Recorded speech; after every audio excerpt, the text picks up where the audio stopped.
Students, we are covering the fourth chapter from section C, the model millionaire. And the last time we discussed how Louis Erskine mistakens this man, this beggar man, this the richest man of Europe, to be a beggar. And he is at no fault because he is dressed as a beggar. वो एक beggar ही बना हुआ है, लेकिन Elon Trevor उसको बताता है कि जिसको तुम एक भिखारी समझ रहे हो वो भिखारी नहीं है, in fact he is one of the richest man of Europe. तो वो बताता है कि किस तरह से he can buy all London without even affecting his bank. तो इतना अमीर है वो कि ऐसे खड़े खड़े ही वो यूरोप भी खरीद ले और उसको ज्यादा कोई फर्क भी नहीं पड़ेगा उसकी रिचेस को. Now we have to continue from here. Now obviously Huey Erskine cannot understand anything. उसको कुछ समझ नहीं आता, तो वो कहता है what on earth do you mean? क्या मतलब क्या है तुम्हारा? क्या कहना चाहते हो तुम? Well, he says, what I say is the old man you saw today in the studio was underlined Baron Horsburgh. He's a great friend of mine, buys all my pictures and that sort of thing, and gave me a commission a month ago to paint him as a beggar. Now, and I must say he made a magnificent figure in his rags, or perhaps I should say in my rags. They are an old suit I got in Spain. तो वो कहता है कि बेरन Hausberg है, वो उसका नाम बेरन Hausberg है. बेरन एक बेटा इज एक टाइटल होता है, ठीक है. तो टाइटल उसको मिलता है जो कि कोई बहुत रिच पर्सन है या फिर कोई नोबल पर्सन है, ठीक है. तो ही इज बेरन हॉसबर्ग एंड वो कहता है मेरा अच्छा फ्रेंड है वो, एंड मेरी सारी पेंटिंग्स वगैरह भी खरीदता है, एंड उसी ने मुझे कमीशन दी थी 1 महीना पहले कि मैं उसकी पेंटिंग बनाऊं एज अ बेगर. अब वो अमीर है तो उसका एक ये शौक है कि मैं बेगर की तरह ड्रेस होके कैसा दिखूंगा. तो ही वाज जस्ट क्यूरियस, तो इसीलिए कहता है he looked magnificent in his rags. उसके बाद कहता है in my rags. Rags means फटे हुए पुराने कपड़ों में वो अपने बड़ा अच्छा लग रहा था, बट देन वो कहता है इनफैक्ट वो मेरे ही कपड़े हैं, मैंने वो स्पेन से लेके आया था वो. इनफैक्ट वो जो कपड़े फटे हुए हैं वो भी डिजाइनर ही है, ठीक है. वो भिखारी का सूट भी प्रॉपरली बनाया गया है. So Baron Horsburgh, he said, good heavens, I gave him a sovereign, underline, very important.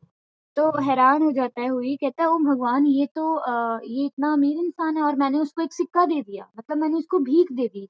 And he sank into an armchair the picture of dismay. तो कहता है कि मैंने तो भीख दे दी उसको. एंड ये कह के वो चेयर पे बैठ जाता है. सिंक मतलब ऐसे बॉडी को अपनी बिल्कुल लूसन करके. He is feeling very sad कि मैंने ये क्या बेवकूफी कर दी. द पिक्चर ऑफ डिसमे क्या होता है? Sadness. He looked really sad. Gave him a sovereign, shouted Trevor, and burst into a roar of laughter. और यही बात जब ट्रेवर सुनता है तो वो जोर जोर से हंसने लगता है, क्योंकि बड़ी बेवकूफी की चीज की होती है हुई आर्सकाइन ने.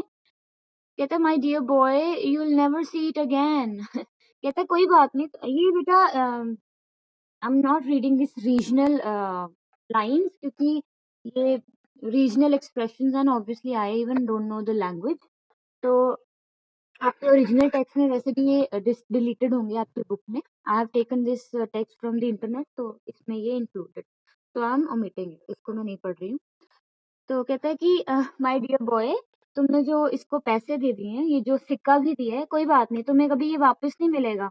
मतलब you will never see it again. ये जो लाइन है इसका मतलब क्या है कि उसका तो काम ही पैसों का है, मतलब he deals in money only. तो बिजनेसमैन है, तो बिजनेसमैन के पास जब कोई पैसे चले जाते हैं तो वो वापस नहीं आते कई बार, ठीक है, कभी भी. तो कोई बात नहीं, तुमने शायद कुछ इन्वेस्ट ही किया है, it's okay. Now I think you might have told me Alan. तो ह्यूई कहता है तुम्हें, इट इज योर मिस्टेक, तुमने गलत किया मेरे साथ, तुम्हें मुझे बता देना चाहिए था. Hui said sulkily. Sulkily means when you complain about something, when you are about to cry.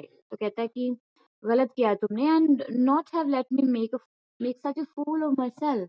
कि इतनी बड़ी गलती तो मैं नहीं करता अगर मुझे बता देते तुम कि वो एक भिखारी नहीं है. Well, to begin with, said Trevor, it never entered my mind that you went about distributing arms in such a reckless way. कहता पहली बात तो ये कि मुझे नहीं पता कि तुम लोगों को ऐसे भीख देते फिरते हो। रेकलेस वे मतलब केयरलेस वे, कितनी केयरलेसनेस के साथ तुम किसी को भी पैसे देते फिरते हो। मुझे नहीं पता था कि तुम इतने रईस हो, you are such rich man. And I can understand you are kissing a pretty model. हाँ, मुझे ठीक है, तुम्हारा इंटरेस्ट होगा किसी सुंदर सी मॉडल में, मैं समझ सकता हूँ। But you are giving a sovereign to an ugly one? By Jove, no. कहता है by Jove means O God no, मुझे नहीं पता था कि तुम एक अगली से भिखारी को भी इतना इंटरेस्ट दिखाओगे उसमें। मुझे क्या पता था कि तुम ऐसा कुछ करने वाले हो, right? And when you came in I didn't know whether Hausberg would like his name mention. और दूसरी बात, जब तुम आए मुझे नहीं पता था कि बेरन हॉसबर्ग को पसंद आएगा, वो पसंद करेंगे कि किसी और को भी मैं बताऊं कितना रिच इंसान बेगर बना हुआ है। तो मे बी इसको मेंशन ना अच्छा लगता है ये बात करना मेरा। ही wasn't in full dress क्योंकि वो अपने रियल कपड़ों में नहीं था। So what a duffer he must think me, said Hui. इतना बेवकूफ समझ रहा होगा मुझे वो। Not at all. He was in the highest spirits um, after you left, kept chuckling to himself and rubbing his old wrinkled hands together. कहता है ऐसी तो कोई बात नहीं है, वो बिल्कुल भी गुस्सा नहीं था या फिर उसने तुम्हें बेवकूफ भी नहीं समझा। In fact he was in the highest spirits mean he was in the best of his mood. बहुत अच्छे मूड में था। केप्ट चकलिंग मतलब हंसता रहा खुद ही वो, और अपने जो ओल्ड हैंड्स है उनको रब करता रहा, और मतलब basically he was excited about you. I couldn't make out why he was so interested in you. मुझे नहीं पता चला तब कि क्यों इतना इंटरेस्ट दिखा रहा है तुम में वो। But now I can see it all. अब मुझे सब समझ आ रहा है कि क्यों वो इंटरेस्टेड था, क्योंकि तुमने उसको भीख दी। He will invest his sovereign for you. कोई बात नहीं, तुमने एक इन्वेस्टमेंट ही की है। पे you the interest every 6 month. क्या तुम्हें अब वो मजाक उड़ा रहा है ह्यूई का कि चलो उस सिक्के का शायद तुम्हें ब्याज मिल जाए, इंटरेस्ट मिल जाए उससे हर महीने, and have a capital story to tell after dinner. तो उसके लिए भी एक कहानी मिल जाएगी अपने दोस्तों को सुनाने को कि मेरे साथ ऐसा हुआ, किसी ने मुझे भीख दी, मैं उसका ब्याज दे रहा हूँ। तो basically he just making fun of Huey. I am an unlucky devil, growled Huey. मैं कितना अनलकी हूँ। डेविल वैसे होता है शैतान, मतलब कि I am so unlucky. Growled mean basically he's complaining. The best thing I can do is to go to bed. कुछ नहीं, मैं किसी लायक नहीं हूँ, मैं सिर्फ सो सकता हूँ। I can just go to bed. And my dear Alan, you must not tell anyone. किसी को बताना मत मेरी इस बेवकूफी के बारे में। I shouldn't dare show my face in the row. मैं किसी को अपना मुंह नहीं दिखा सकता। I'm so embarrassed right now. Nonsense. It reflects the highest credit on your philanthropic spirit, Hui. Underline important. Yes, we cannot disagree here. कि इस बात से हमें इतना पता चलता है that he has such a philanthropic, such a kind heart. ठीक है ना, फिलैंथ्रोपिक हार्ट। फिलैंथ्रोपी क्या होती है? When you help someone, when you are kind hearted, when you believe in social work. तो कहते हैं कि भागो मत, have a cigarette and you can talk about Laura as much as you like. चलो बात लॉरा की बात करते हैं। बट हुई वुडंट स्टॉप, लेकिन हुई was so disappointed and he walked home feeling very unhappy। अभी भी वो रिक्शा नहीं अफोर्ड कर सकता वो भीख देने की वजह से। तो घर चल के गया वो, and was feeling very miserable and leaving Alan Trevor in fits of laughter. Fits of laughter means he was laughing uncontrollably। अभी भी उसकी बेवकूफी पे उसको हंसी आ रही है एलन को।